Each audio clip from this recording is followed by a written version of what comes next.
Yo, what it do, guys? It's your boy Supreme with Chiha.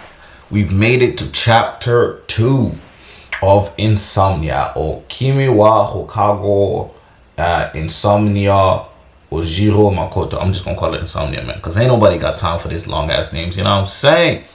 But yeah, so chapter 2 was really good. Again, we got progress between our two main protagonists, Nakami Ganta, the boy, and our female protagonist, Magari Isaki. So I'm gonna just call them Isaki and Nakami, and Ganta, or Nakami and Magari, whichever comes into mind. But yeah, so in chapter 2, we learned that Nakami, the boy, hasn't actually been pulling up to the astronomy club, as you know, even though she gave him the code, he just hasn't been showing up.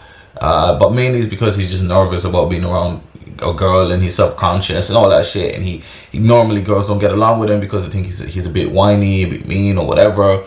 And yeah, so they get both injured in sports club because they're half asleep. So you know what I'm saying, the ball just slaps into the head pretty easily, and they both end up at the nurse's office, where Nakami's getting given out to for being a fussy fuss.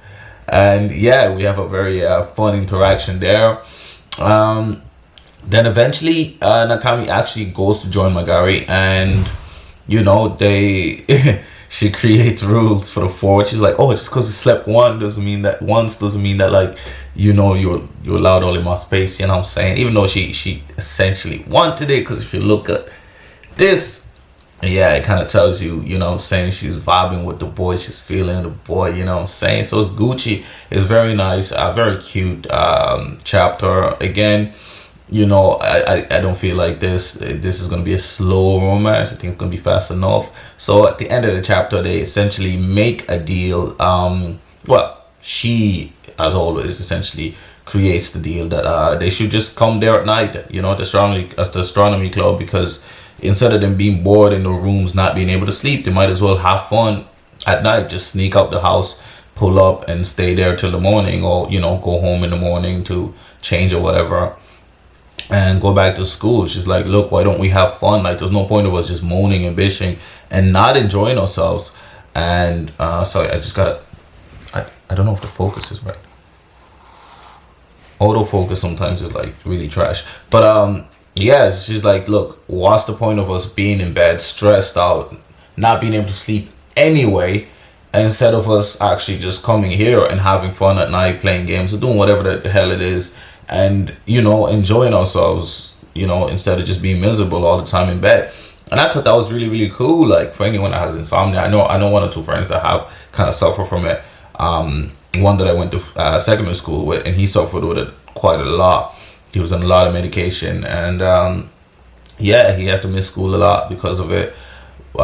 Just because, you know, your brain doesn't work the same if you're not sleeping. Obviously, there's no real that you can't die from not sleeping technically, but you do begin losing your mind a little bit from not sleeping, you know what I'm saying, or for not sleeping properly. So yeah, it was just an interesting take on insomnia and how these two kids are figuring out a way to have fun with it, or just to not let it control their lives, you know what I'm saying. Obviously easier said than done or whatever. But yeah, it's just, I think it's a very interesting take on insomnia. It's not something that, well, I kind of went through it a little bit. I remember I was in London a few years back, and I stayed there for a week, and I think I slept 6 hours the whole week combined.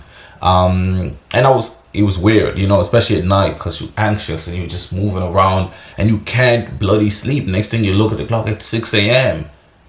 And then you fall asleep for 2 hours, and then you wake up, it's 8 a.m. and you can't, you know what I'm saying? Or you just don't sleep at all. Like, those literally days I just didn't sleep at all. Like, I just was in bed. The next day, I just got up as if it was just strange, you know what I'm saying? And I have it on and off. I'm not like insomnia. I like every few months or so, years or whatever, there's just like a week or a few days that I just can't sleep for shit. I don't know why is that. Maybe it's computers, maybe it's screens, because I'm literally on this shit 24/7. I don't know why it is, but shit, it happens. And sometimes it bothers me, and most times it doesn't, you know what I'm saying? Like, but it's I can see, you know, so imagine living with that every day. It definitely wouldn't be good. But yeah, it was a very good chapter, a very cute chapter, and again, she's not listening to him. Yeah, but what did you guys think of it? If you read it, if you haven't read it, link in the description. It's a really, really good manga that I highly recommend. I'm only 2 chapters in, but if you're into romance or into slice of life, this is definitely one for you. And just look at how cute they look. I don't know if you looked at my thumbnail. Obviously, you looked at my thumbnail. Look how cute these guys are. Come on, man, you gotta read it. Go read it, read it, read it, read it. Leave a comment. Let me know what you think. All that gang shit. It's been your boy Supreme Uchiha. Whoa. I'm sorry. I don't know why I keep doing this dance.